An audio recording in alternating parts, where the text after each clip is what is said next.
আসসালামু আলাইকুম। এই ভিডিওতে হচ্ছে আমরা ইন এবং বিটুইন অপারেটর নিয়ে আলোচনা করব। তো ইন অপারেটরটা কিভাবে কাজ করে, আমরা হচ্ছে যে এক পাশে আমাদের এমপ্লয়ি আইডি এর যে ডাটাগুলো রয়েছে, আমাদের হচ্ছে এমপ্লয়ের ডাটা, সেগুলো হচ্ছে এখানে রয়েছে।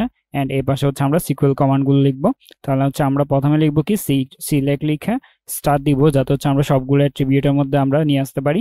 দেন হচ্ছে আমরা এখানে লিখবো ফ্রম। ফ্রম দিয়ে হচ্ছে আমরা কোন টেবিল থেকে আনতে যাচ্ছি সেটা। তাহলে আমাদের এটা কোন টেবিল, এটা হচ্ছে এমপ্লয়েজ টেবিল। তাহলে এমপ্লয়েজ টেবিলটা কপি করে এখানে পেস্ট করে দিবেন।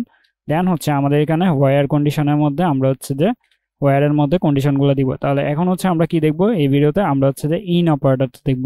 তাহলে আমরা হচ্ছে আগের ভিডিওতে যেটা দেখেছিলাম সেটা হচ্ছে আমরা এন্ড অপারেটর এবং অর অপারেটর দেখেছিলাম। তো এন্ড অপারেটর দিয়ে আমরা হচ্ছে যে নির্দিষ্ট একটা রেঞ্জের মধ্যে আমরা ডাটা নিয়ে আসতে পারি।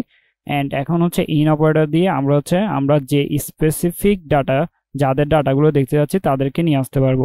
আমরা হচ্ছে যদি এখানে লিখি যে এমপ্লয়ি আইডি, এটাকে হচ্ছে কপি করে আমরা হচ্ছে এখানে রাখি এমপ্লয়ি আইডি ইন লিখে, দেন হচ্ছে ব্রেকেটের মধ্যে আমরা হচ্ছে যাদের আইডিগুলো দেখতে যাচ্ছি, যাদের আইডি অর্থাৎ ডিটেলসগুলো দেখতে যাচ্ছি যেসব এমপ্লয়ির, তাদের আইডিগুলো দিব। তাহলে হচ্ছে আমরা এখানে ধরেন 103, দেন কমা দিয়ে 105, দেন হচ্ছে আমরা 110, এই তিনটা আইডি এর আমরা হচ্ছে কি ডিটেলসগুলো দেখতে যাচ্ছি। তাহলে আমরা যদি এখানে রান দিই, তাহলে দেখেন এখানে 103, 105 এবং 110 এই তিনটা আইডি যাদের, তাদের ডিটেলসগুলো এখানে চলে এসেছে, একদম সবগুলো ডিটেলস। যেহেতু আমরা এখানে সিলেক্টের পাশে স্টার দিয়েছি, তাই হচ্ছে তার সব ডিটেলস এখানে চলে এসেছে। তাহলে ইন অপারেটর দিয়ে আমরা এভাবে যাদের আইডিগুলো দেখতে যাচ্ছি তা সেগুলো নিয়ে আসতে পারি। এরপর হচ্ছে আমাদের বিটুইন অপারেটর। তাহলে বিটুইন মানে আপনারা বুঝতেই পারছেন যে আমরা একটা রেঞ্জের মধ্যে ডাটাগুলো দেখতে যাচ্ছি। তাহলে আমরা যদি এখানে দিই যে আমাদের এখানে ডাটা থেকে আমরা যদি স্যালারিতে যাই, তাহলে স্যালারি সিলেক্ট করে এখানে পেস্ট করে দেন স্যালারি লিখে দেন হচ্ছে আমরা লিখবো বিটুইন। বিটুইন লিখে আমরা হচ্ছে এখানে একটা রেঞ্জ দিব। তাহলে আমরা ধরেন হচ্ছে গত ভিডিওতে যেরকম রেঞ্জ দিয়েছিলাম, আমরা হচ্ছে 3200 থেকে, দেন হচ্ছে আমরা এখানে বিটুইন, এরপর আমরা দিব হচ্ছে এন্ড।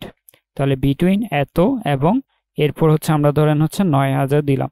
তাহলে এটা দিলে আমাদের হচ্ছে বিটুইন এবং এন্ড এর মধ্যে যারা রয়েছে তাদের হচ্ছে আমরা এখানে সেই স্যালারির মধ্যে যারা রয়েছে তাদের ডাটাগুলো চলে আসবে। তো আমরা যদি এখানে রান দিই, দেখেন এখানে কিন্তু 9000, 3200 এর উপরে এবং 9000-এর মধ্যে যারা রয়েছে তাদের হচ্ছে এখানে ডাটাগুলো চলে এসেছে।